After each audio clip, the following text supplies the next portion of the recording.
जय श्री राम 10वीं क्लास के विद्यार्थियों, श्री राम इंग्लिश क्लासेस में आप सभी का हार्दिक स्वागत, वेलकम, अभिनंदन। उम्मीद करता हूं जहां भी हो मस्त हो, स्वस्थ और शानदार आप लोगों का दिन चल रहा होगा। अपने तीसरे ग्रामर के टॉपिक को पढ़ रहे थे जिसका नाम था डायरेक्ट इनडायरेक्ट, यानी नरेशन को पढ़ा जा रहा था। नरेशन में मैंने आपको बता दिया था कि आरवी में प्रेजेंट टेंस आने पर, फ्यूचर टेंस आने पर आरएस के टेंस को नहीं बदलते हैं, प्रोनाउन चेंज हो जाता है। बदले हुए प्रोनाउन के अकॉर्डिंग आपको हेल्पिंग वर्ब का यूज करना है, टाइम डिस्टेंस में कोई बदलाव नहीं करना। उसके बाद हमने पढ़ लिया था कि सेड टू जब आरवी के अंदर आता है तो आरएस का टेंस भी बदलता है। आरएस का प्रोनाउन तो हम पहले से ही चेंज कर रहे थे। टाइम एंड डिस्टेंस में भी बदलाव आता है। इसके मैंने, अगर मैं यूं कहूं कि असरेटिव सेंटेंस पढ़ चुके थे हम, अफर्मेटिव नेगेटिव सेंटेंस पढ़ लिए थे, इंटरोगेटिव सेंटेंस पढ़ लिए थे और उनके कुछ एग्जाम्पल भी हमने देख लिए थे। आज उसी डायरेक्ट इनडायरेक्ट के अगले स्टेप की ओर बढ़ते हैं। इंपरेटिव सेंटेंस को पढ़ते हैं। इंपरेटिव सेंटेंस एग्जाम में कैसे पूछे जाते हैं, बात करते हैं कि जब आरवी के अंदर सेड टू हो तो इंपरेटिव सेंटेंस हमें किस प्रकार से करना है, कैसे हमारी एग्जाम में क्वेश्चन आ सकता है। तो देखिएगा,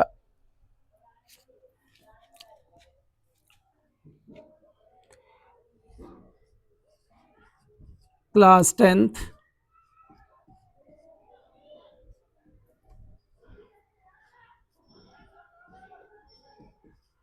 टॉपिक है डायरेक्ट इनडायरेक्ट।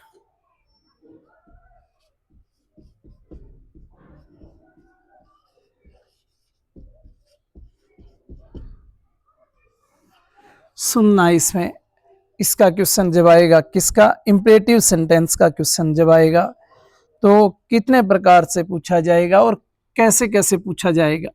हमने दो पढ़ लिए, असरेटिव पढ़ लिया, इंटरोगेटिव पढ़ लिया। WH वर्ड से शुरू होने वाले आ गए उसी में, इंटरोगेटिव में।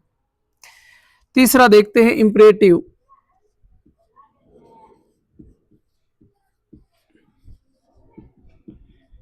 इंपरेटिव सेंटेंस, पहली बात तो हमें ये पता होना चाहिए कि इंपरेटिव सेंटेंस कौन से होते हैं और किस किस से ये शुरू हो सकते हैं। इंपरेटिव सेंटेंस की शुरुआत कहाँ कहाँ से हो सकती है। वर्ब की अगर फर्स्ट फॉर्म से सेंटेंस शुरू हो रहा है ना, वर्ब की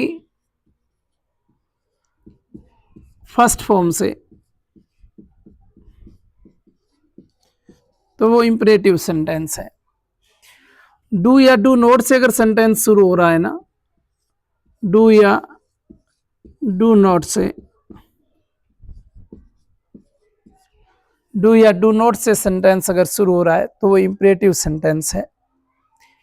प्लीज काइंडली से किसी सेंटेंस की शुरुआत हो रही है, प्लीज काइंडली से अगर किसी सेंटेंस की शुरुआत हो रही है तो वो भी कौन सा सेंटेंस है, इंपरेटिव सेंटेंस है।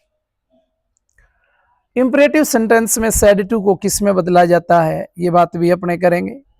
ये बात भी करेंगे कि कोमा इन्विटेड कोमा के स्थान पर कौन सा कनेक्टर आता है। हम इसके बारे में ये भी बात करेंगे कि आगे के टेंस में क्या बदलाव करना है, कैसे करना है। फर्स्ट बात तो ये कि आपको ये ध्यान होना चाहिए कि क्या पढ़ रहे हैं अपने नरेशन के अंदर, इंपरेटिव सेंटेंस को पढ़ा जा रहा है। और इंपरेटिव सेंटेंस को पढ़ा जा रहा है तो आप सभी जानते हैं कि डायरेक्ट के दो भाग होते हैं। एक भाग आरवी होता है और जो दूसरा भाग होता है जो इन्विटेड कोमा के अंदर होता है वो आरएस होता है। शुरुआत अपने को आरवी में सेड टू से करनी होती है कि ये सेड टू जो आता है इसको किस में बदलना है। तो देखिएगा बेटा, वो तो सेंटेंस वर्ब की फर्स्ट फॉर्म से तो शुरू हो रही है, पर हमें वो सेंटेंस बताएगा कि इसमें हमें क्या दिया जा रहा है। अगर उसमें आदेश दिया जा रहा है तो ऑर्डर्ड कर देंगे, उसमें सलाह दी जा रही है तो एडवाइज्ड कर देंगे। क्या देने पर, सलाह देने पर, यही क्या हो जाएगा, एडवाइस हो जाएगा। या फिर अगर उसमें प्लीज काइंडली है तो रिक्वेस्टेड कर देंगे। क्या कर देंगे, रिक्वेस्टेड कर देंगे। आदेश, ऑर्डर, सलाह, एडवाइस्ड, प्लीज काइंडली होने पर रिक्वेस्ट कर देंगे। अगर डू नॉट है, डोंट की बात मैं अगर करूं, डोंट से ही सेंटेंस शुरू हो रहा है तो उसे फॉरवर्ड कर देंगे। डोंट को किस में बदल देंगे? फॉरवर्ड में। आप चाहें तो आस्किड में भी बदल सकते हैं, वो भी मैं बताऊंगा आपको। लेकिन ध्यान देना, ये सेड टू को इसमें तो बदलना है। कब बदलना है? देखो, यहां की जो शुरुआत है ना, इस शुरुआत में आपको यहां अगर सेंटेंस में मेन वर्ब की फर्स्ट फॉर्म से है और यूं लगे कि जैसे इसमें आदेश दिया जा रहा है, आदेशात्मक सेंटेंस है ना, तो फिर किसको किस में बदल दोगे? ऑर्डर्ड में बदल दोगे। मेन वर्ब की फर्स्ट फॉर्म थी और आपने देखा कि इसमें सलाह दी जा रही है, सलाह दी जा रही है, तो किस में बदल दोगे? एडवाइस में बदल दोगे। आपने देखा कि प्लीज काइंडली दे रखा था, सेंटेंस के शुरू में प्लीज काइंडली दे रखा था, तो किस में बदल देंगे? रिक्वेस्टेड में बदल देंगे। आपने देखा कि सेंटेंस के शुरुआत में डोंट दे रखा था, तो डोंट दे रखा था, तो फिर फॉरवर्ड में बदल देंगे। अब रही बात कि सर ये जो कोमा इन्विटेड कोमा है ना, ये वाला कोमा इन्विटेड कोमा मैं यहां बता देता हूं, यहां क्या लगाना है। कोमा इन्विटेड कोमा को जब आप हटाएं तो यहां बेटा टू लगाना है। क्या लगाओगे? टू लगाओगे। और ध्यान रखना, कनेक्ट जब टू आएगा तो इसके बाद V1 आ जाएगी।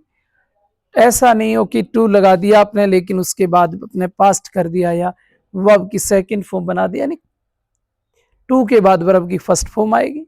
उससे पहले डोंट है तो हट जाएगा, प्लीज काइंडली है तो हट जाएगा, मेन वर्ब की फर्स्ट फॉर्म तो आनी है, तो इनको तो हटाना ही नहीं है। ये इस तरह से आपको इस क्वेश्चन को करना है। बड़ा इजी है इंपरेटिव, बस थोड़ी सी ध्यान की जरूरत है, थोड़े से समझ की जरूरत है। आराम से पढ़ोगे तो मेरा मानना है कि व्यवस्थित तरीके से आप लोग कर लेंगे। हटा दो ये इंपरेटिव सेंटेंस मेन वर्ब की फर्स्ट फॉर्म से शुरू होने हैं, डू नॉट से शुरू होने वाले प्लीज काइंडली से शुरू होंगे, आरवी में सेड टू आएगा, उसको ऑर्डर्ड में बदलना है, एडवाइस्ड में बदलना है, रिक्वेस्टेड में बदलना है, फॉरवर्ड में बदलना है। ऑर्डर्ड में तब करेंगे कि आदेशात्मक सेंटेंस है, एडवाइस में तब करेंगे कि जब सलाह दी जा रही है, रिक्वेस्टेड में तब करेंगे जब आगे प्लीज काइंडली आया हो, फॉरवर्ड तब करेंगे जब आगे डोंट दिया हो। अब देखना इसमें इसके एग्जाम्पल देखते हैं इंपरेटिव सेंटेंस के।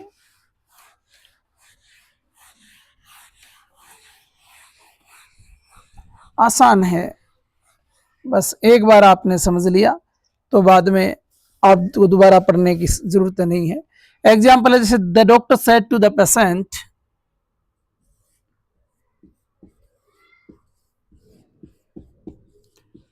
The doctor said to the patient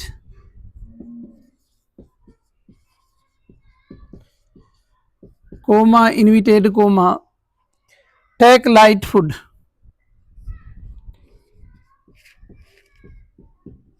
take light food. ये सेंटेंस आपकी एग्जाम में आ गया, समझना इसको आराम से, जल्दबाजी मत करना। डॉक्टर ने रोगी से कहा टेक लाइट फूड, हल्का भोजन करना। डॉक्टर के पास अपने जाते हैं, सर्दी जुकाम हो जाता है, डॉक्टर कहता है बेटा छाछ नहीं खानी। ऑर्डर देते हैं क्या? ना, ऑर्डर